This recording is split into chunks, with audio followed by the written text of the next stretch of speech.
So happiness is a broad topic, and I'm going to focus on one small part of it and talk to you about nature and people's subjective connection with nature and how that's related to happiness.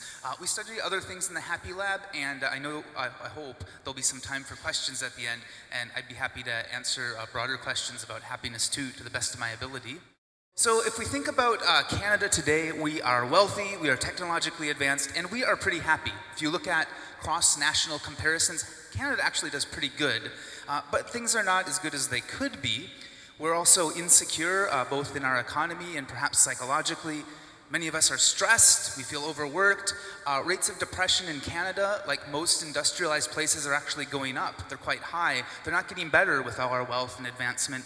And we certainly face ecological challenges, for example, global warming, and a whole bunch of other ones there too. So what I want to talk to you about today, in a nutshell, is nature, and how perhaps connecting with nature, both physically and psychologically, might help us close the gap between where we really want to be, wealthy, prosperous, advanced, and happy, and some of the downsides we see, the stress and the depression, ways that we could perhaps be even happier. So we know that nature and people's connection with nature is associated with happiness, with well-being, and also with sustainable attitudes and behavior. So if we put these things together, I want to explore with you the idea of a happy path to sustainability. Not one where we just have to sacrifice and live in trees and not have any nice things, but we can be happy and we can also treat the environment well. Before I get too far into this, I want to thank my collaborator and in some ways inspirer, Lisa Nisbet. Lisa came to me, probably about 8 years ago with this idea about linking nature and happiness. At that point in time, I was a new professor, I was studying happiness, and in the back of my mind I thought, well, it'd be maybe nice to do some stuff on sustainable behavior, but Lisa really brought these ideas forward. She didn't know this though.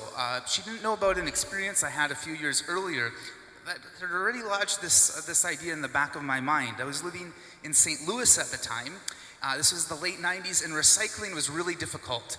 There was no curbside pickup. You had to gather all your things and take it across town to the recycling depot. So I didn't do it. I thought it would probably be a good thing to do, but it was too much work. One day I was watching Jane Goodall on the TV. She was talking about her chimps and things, and I was really touched. And after that, I started packing up my things and going to the recycling depot. So I thought, yes, connecting these issues with nature, that could really work. When we started exploring this, we looked around, and there's actually a lot of theory.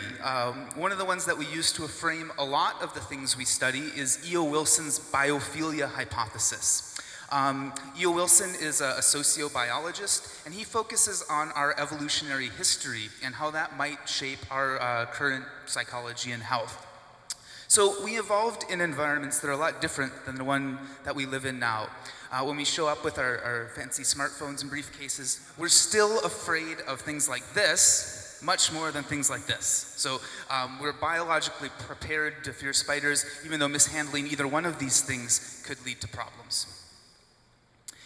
Another part of the idea here is this notion of biophilia. That is, we have an innate need to connect with other living or lifelike things, healthy, living, natural environments, because they support our own health. These kinds of evolutionary theories are hard to prove definitively, but just think of the popularity of gardening, of zoos, of pets, camping, all these ways that people try to get out and interact with nature. And we do this for recreation, not necessarily because we have to. One recent study that I looked at people who work in offices, and it found that those who don't have windows are 3 to 5 times more likely to bring a plant or a picture of nature to work. So again, it suggests this need that we're trying to fulfill. A couple other interesting examples. I heard about these just listening to the CBC show Spark, the more artistic and anecdotal endeavors, but Kate Hartman has created this system where your houseplants can give you a phone call to tell you that they're low on water. So please come water me, connecting with nature, or a suit that helps you give a glacier a hug. It helps mediate the temperature difference between us and the typical glacier. One other one, this is, might be a little hard to see, a record player that's been adapted and uses light to play the rings of a tree and translate this into music. So some very cool ideas about how humans can actually use technology in these cases to connect with nature. It feels like a deep-seated need. We've done some studies on this, trying to test this notion of biophilia in the happiness lab, and we were looking in this one at people's sense of satisfaction with Ottawa. So Ottawa is a great place. One of the great things we have in Ottawa is lots of green spaces, so the canal, parks. In this study, we split people into two groups randomly, and half of them we showed pictures of Ottawa's great green spaces. And in the other half, we showed them otherwise nice pictures, but of Ottawa's built spaces. So the National Gallery here, still attractive pictures. We tried to keep things constant in terms of colors and contours and such. And what we found is that just reminding people of the green space in Ottawa caused them to be much more satisfied with Ottawa and the local environmental conditions compared to highlighting some of the more built and still very nice cultural spaces or good candy stores, things like that. So it appears, again, that nature is important to people, and nature can help drive our sense of satisfaction with where we are. Nature is good for you. I don't have a lot of time, so I'm going to go through this quickly. I'd be happy to talk more. Spending time in nature, both physical, actual nature, and some of these things, even with pictures or videos of nature, seems to restore attention. This is true of probably all of us, but also special populations, people with depression or children with symptoms of ADHD. Exposure to nature seems to help with these things. Stress, pain, illness, just one example here, a well-known study looked at people recovering from gallbladder surgery. Half of those people had hospital rooms that had a window that looked out on a forest. Half of those people had hospital rooms with windows that looked at a brick wall. The ones that had a view of the forest recovered quickly and needed less pain medication. So nature might even be facilitating physical healing. Mortality, what's more concrete than death? There's some good research that suggests that having access to green space predicts longer life. Mood boosts, it makes you happy. I'm going to talk more about that in a minute. And because we're here at Creative Mornings, I did a search. And just in the last couple of months, a new study has come out. Thank you for helping me locate it. Nature appears to increase creativity. So in this study, I'll go into a little more detail because we're all interested in creativity here. This looked at people as part of an outward bound excursion, so spending quite significant periods of time in nature, and people were split into two groups. Some people did this test at the very beginning, before they had spent time in nature, and other people did it at the very end, after spending a couple days out hiking. And to assess creativity, it's not necessarily an easy thing to do, and one way psychologists have approached it is with this remote associates test. So if we think about what is creativity, okay, that's a long talk in and of itself, but one thing it might be is putting together kind of diverse ideas and seeing a common theme, and that's what this test gets at. So you get 3 words, and you think of one word that connects to all of them. So fish, mine, rush. Okay, the answer here, gold. Okay, you guys try this one. Back, step, and screen. Door, so back door, screen door, doorstep. Maybe some nature will be helpful. Okay, everybody take that in. We're gonna try one more. Cheese! All right, so the nature words.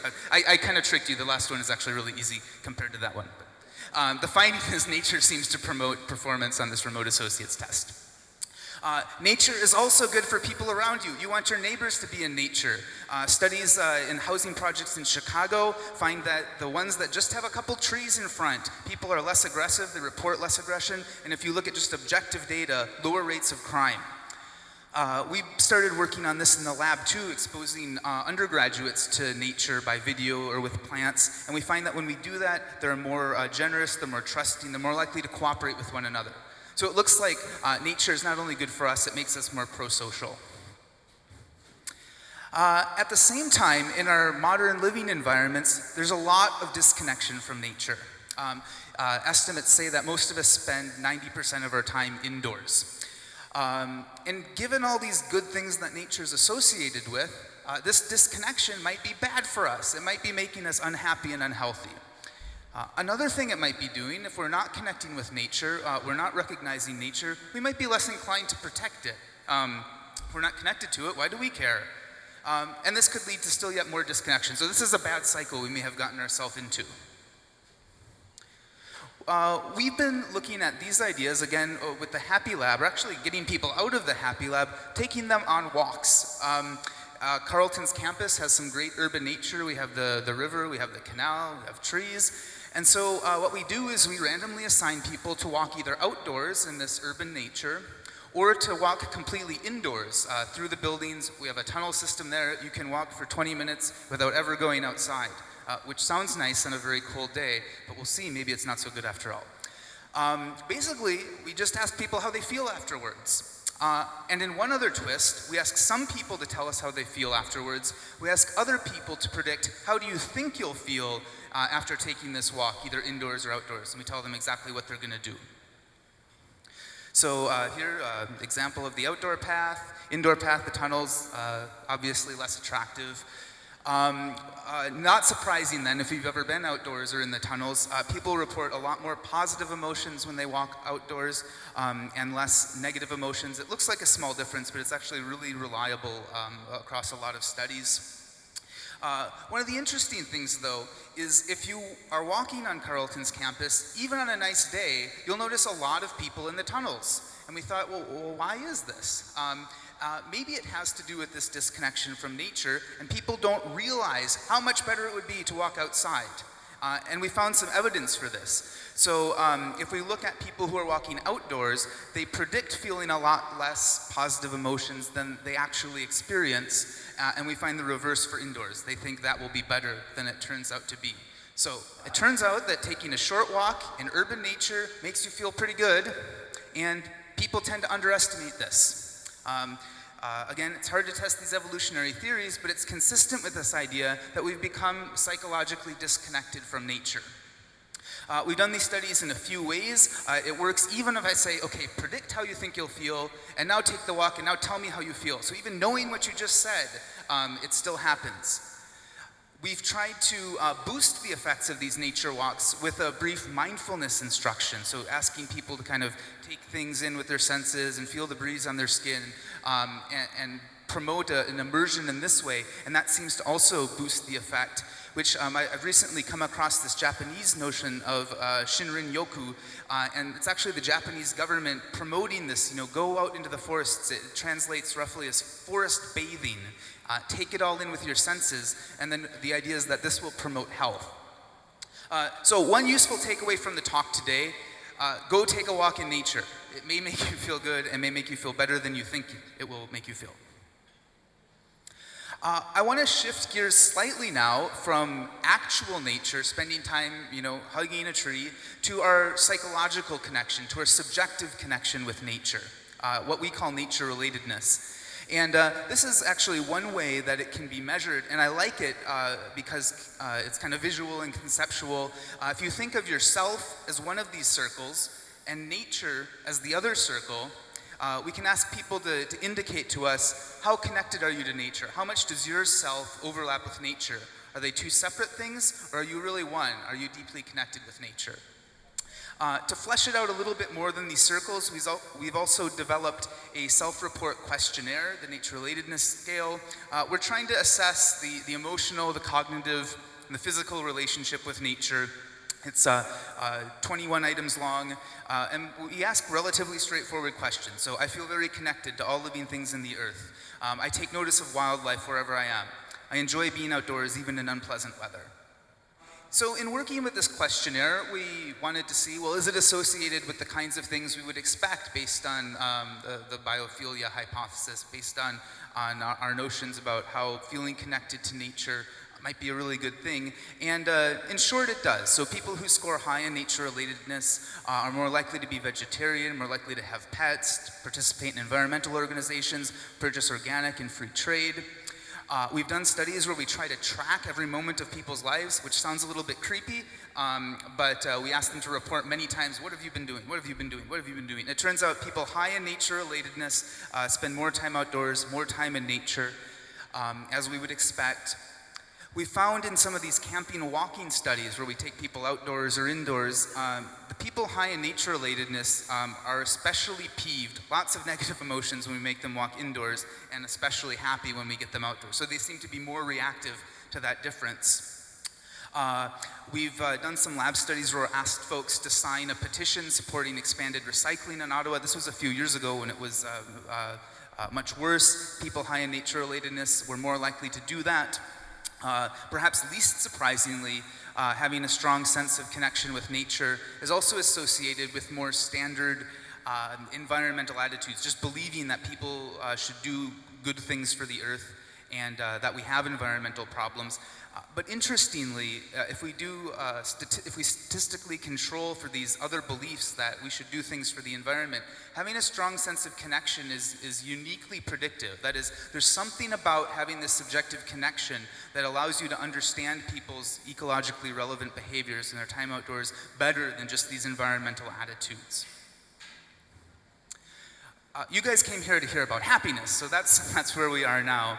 And just briefly, when we think about happiness and what is happiness, again, that's something that could be a long talk in and of itself. We could invite philosophers and theologians. But when psychologists talk about happiness, or the way I think about happiness, is kind of a multifaceted thing. So there's lots of things that go into happiness. Some of it is our feelings, lots of positive emotions, feeling less unpleasant emotions. Some of it is our judgments that things are going well. And so I have a lot of different ways of kind of getting at happiness or well-being, and we've assessed a lot of indicators and correlated them with nature-relatedness. And here's what we find. Life satisfaction, a sense that things are going well. You're generally satisfied with the things in your life. We find that that's related to nature-relatedness. Subjective happiness. This is a questionnaire that just says there are happy people, there are unhappy people. Where do you fall on the scale? Nature-related people tell us that they're happier.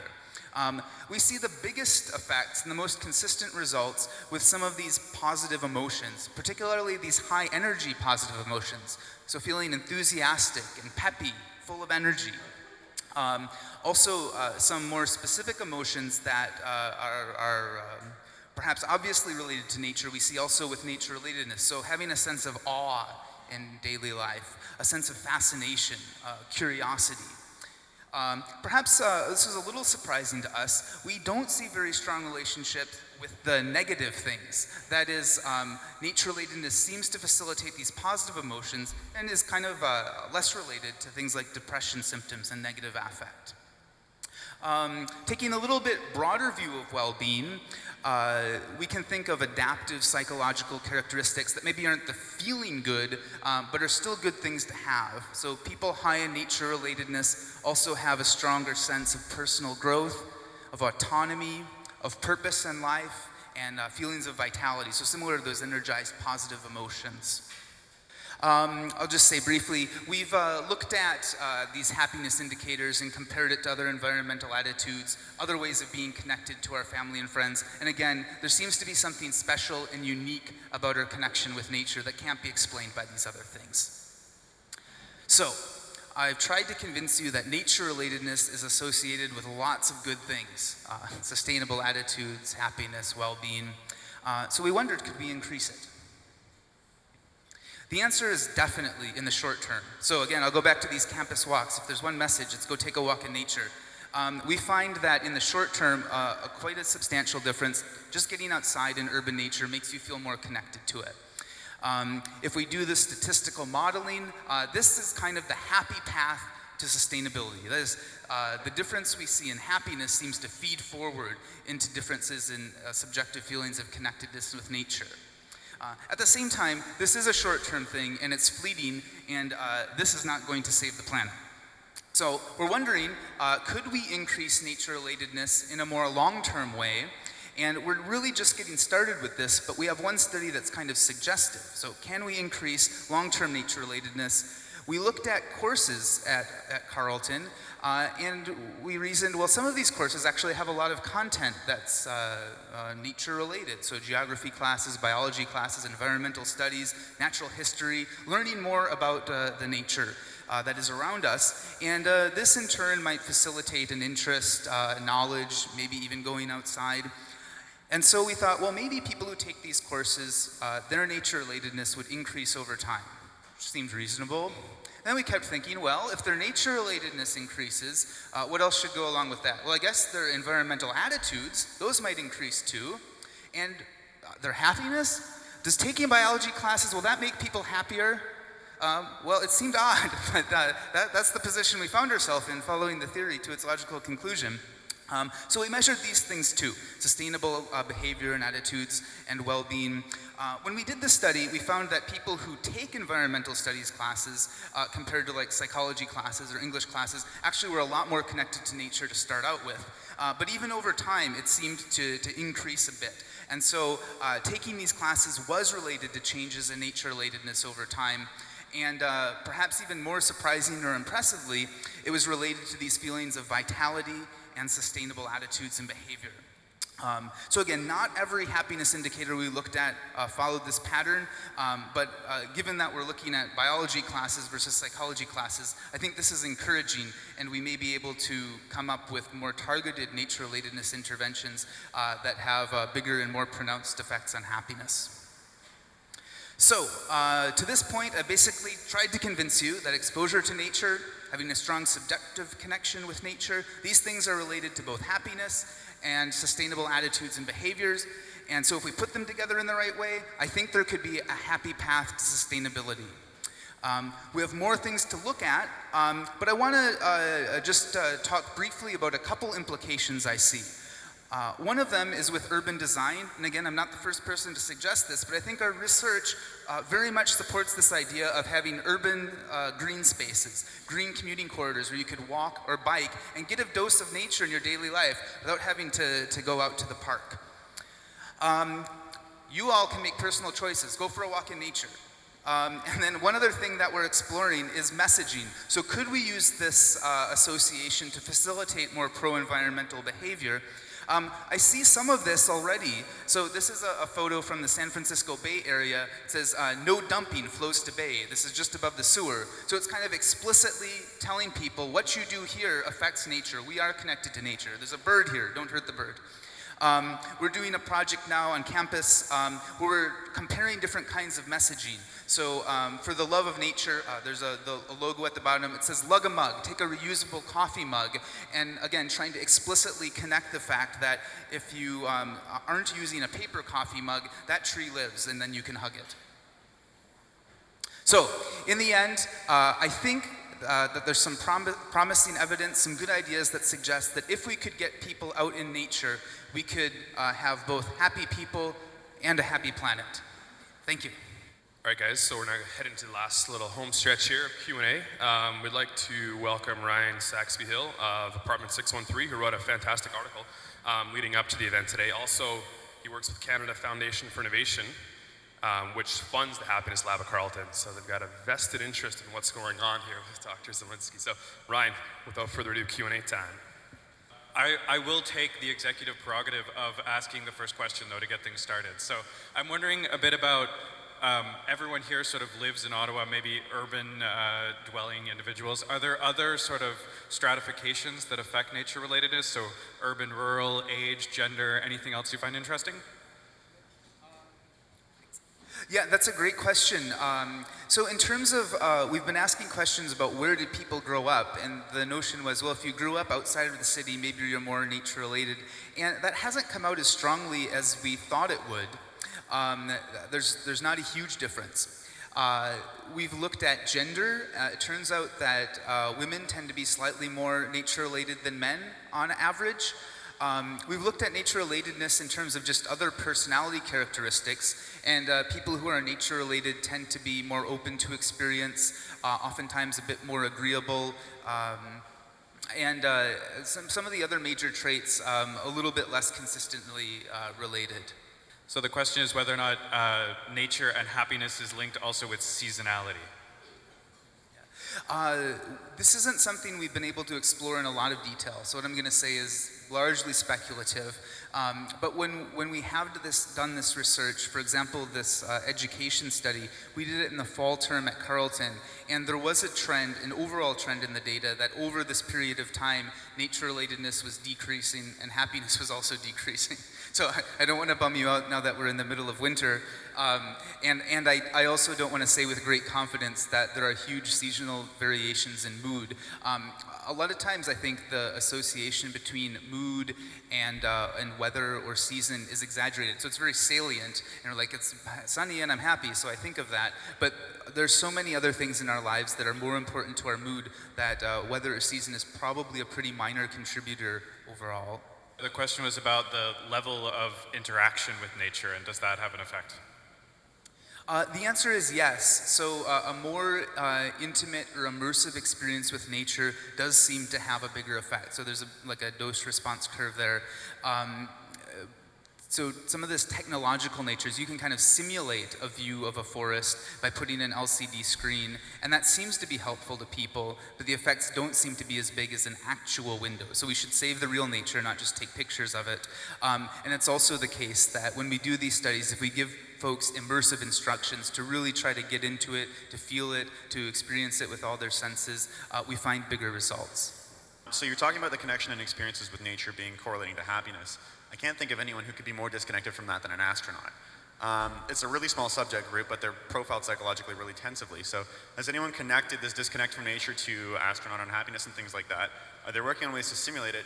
Because as we're getting into commercial space flight, more time on space stations and trips to Mars and stuff, increased aggression, depression sounds like a setup for a bad sci-fi movie, so. Are there things astronauts can learn from this? That's a great question. I'm not aware of any research that's looking at it directly, but I mean, I agree with your general line of thought. If we're going to Mars, though, there should probably be a garden on board, so maybe hang out there. And I would think, too, just from some of the narratives of being an astronaut and, you know, perhaps seeing the Earth for that perspective, might be a fairly incredible thing. But I think, you know, a couple weeks into the journey that may fade. I'm just speculating. I don't know of any research that looks at nature per se, but as you say, there's a lot that is on astronauts specifically, so I should maybe call those folks. So forest bathing is a very popular activity in Japan. Who hasn't forest bathed in Japan? How can we bring that to Ottawa? Yeah, so I've recently come across this notion of forest bathing, and so I'm not an expert in exactly what it involves, but it seems like, my understanding is basically there are some nice parks, and they tell people go there and take it all in. If I've got that wrong, I apologize. I think we could do similar things in Ottawa. So we really are lucky to have a lot of great urban green space. We've got no park just across the river. And I don't think it's the kind of thing that requires intensive training, but it is the kind of thing that perhaps we could promote. So you could tell your friends, it may be good for you, for your psychological and physical health, to go spend some time in the woods and try to take it all in. Try to connect, you know, feel the wind, listen to the birds. Could be good for you. The gentleman at the back had a swamp that was surrounded by kids in his childhood. Now, current swamp, no kids. What's the deal? What's with kids these days? Kids these days, yeah. Yeah, your observation is backed up by a lot of data that kids don't seem to be outside playing as much as they used to be, and this could be having some negative consequences, both in terms of nature and exploration, perhaps physical fitness. There's a great book, if you're interested in this, it's written for a broad audience called Your Brain on Nature that really tackles this question. It just came out in the last year. Their hypothesis, they put together a lot of evidence that suggests that technology might be a big part of the problem. So our amount of screen time, computers, smartphones, video games, that kids are doing this kind of at the expense of going outside and playing in nature. Another thing that people often discuss is parents' fears. So is it safe to let my kid go play in the swamp, or will the swamp man come get them, or they'll break their arm? And so could be some parenting, could be some technology, probably other things too. Maybe as a follow-up to that too, do you think that there's some difference between what people view as sort of their relaxing, happy nature place? So if you're used to frozen ice of Northern Ontario, is that a comforting, happy place? If you're not, maybe that's not just sort of our perspective on nature matter? Yeah, I think it does. So my background is very much in personality psychology and about how people are different. And so, nature seems to be a good thing, but I think, I don't want to tell you have to go to this particular place. Different people will have different places. And I'm speculating a little bit, but it probably has a lot to do with where you feel comfortable and what you're used to. Yeah. The question was whether or not there's a difference between exercise outdoors and exercise indoors. So track running versus a treadmill or running on a path. Yeah, there's some research ongoing now. I think the early indicators is that there is a benefit to exercising outside, in that people engage more and they seem to get more out of it. And things like the attention restoration make a lot of sense, particularly for psychological or cognitive processes. That staring at a brick wall is not going to be restorative in the way that noticing the birds and the trees and the flowers might be. And again, this isn't conclusive yet, but I think there may even be some physiological differences of exercising outdoors compared to indoors. And I think we're going to work that out better in the next few years. 5 tips for happiness. What can you give us to take away? Maybe 3 if you can't have 5. Yeah, well, I've repeated one, so I'll use that again. Take a walk in nature, that's good. And maybe in the winter, some days you'll notice that, my pictures, my data do not come from when it's 40 below. So the nature screensaver is not going to be as good as a nice walk in nature, but on those days, try it. Even things like houseplants. So adding some nature to your day, that's one. Or maybe 2, could I get 2? 1 or 2. Another one of the best predictors of happiness, taking a broader view, is people who have strong social connections. I would say invest in those. It doesn't mean that you need to be a raging extrovert all the time, but to spend time talking with people, to feel like you have people that you're connected to, that you support and they support. Very concretely, doing nice things for other people should make you happy. There's some interesting research out at UBC that suggests that they give people $20 at the beginning of the day, and half of them tell, spend this on yourself. And the other half, they say, spend it on somebody else. Who do you think is happier? The ones who spent it on someone else. And not everybody predicts that, by the way. So doing nice things for other people, facilitating those social connections. I said you don't need to be a raging extrovert, but trying it for a little while actually seems to be a really good happiness booster. So this is another thing we've been studying in my lab. And the introverts, and I'm one of you, we don't believe it. I've asked. We don't believe it. But behaving like an extrovert for 20 minutes is likely to make you feel very good. Hey, just try it sometime. You'll like it. Those are the ones that come to mind easily right now. So those are your happiness tips. The question is the opposite true? So can extroverts behave like introverts and find some sort of satisfaction? Yeah, that's a good point. It may make the introverts happier. But so far, the data that we've collected would say no. When we ask people to act introverted in our studies, they're actually less happy, and even the introverts are less happy compared to when we ask them to act extroverted. Even more, we've done some cognitive tests, and so if we put people into a group discussion context and we tell somebody who's naturally an extrovert, we want you to act like an introvert, kind of keep it down in here, they actually do worse on cognitive tests afterwards. So it's kind of the opposite, yeah. Again, we've studied this in kind of a narrow range of contexts that have tend to be social. So it's normative, it's conversations are going on, it is a social environment. And so part of it might be you're going against your disposition. Part of it is also kind of going against what the normative behavior would be, which seems to be extra hard for extroverts. The question was if there's a link between happiness and alone time or praying and meditation.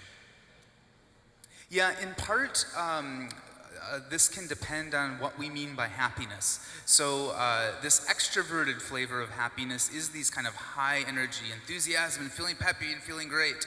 And that's very different. It's the kind of happiness that psychologists tend to measure more often. And so we see a lot, extroversion is happiness. There are also these kind of lower arousal, more contemplative emotional states, like feeling relaxed and contented, perhaps in awe. And these are the kinds of things that can be facilitated by some experiences in nature, or like you say, meditation. There's a lot of psychological research going on right now on the benefits of mindfulness, and this is one flavor of meditation, but being able to kind of take things in and accept them and to be aware without judgment. And this seems to be associated with a lot of positive outcomes. Some in terms of positive emotion or a sense of curiosity. I think the effects are actually bigger in counteracting some of the unpleasant experience. So these kinds of things are really good at getting rid of anxiety and tension and coming to a sense of peace, perhaps more than just making you feel euphoric all over. But yeah, I don't want to say that the only way to be happy is to be a raging extrovert. That's not the message at all.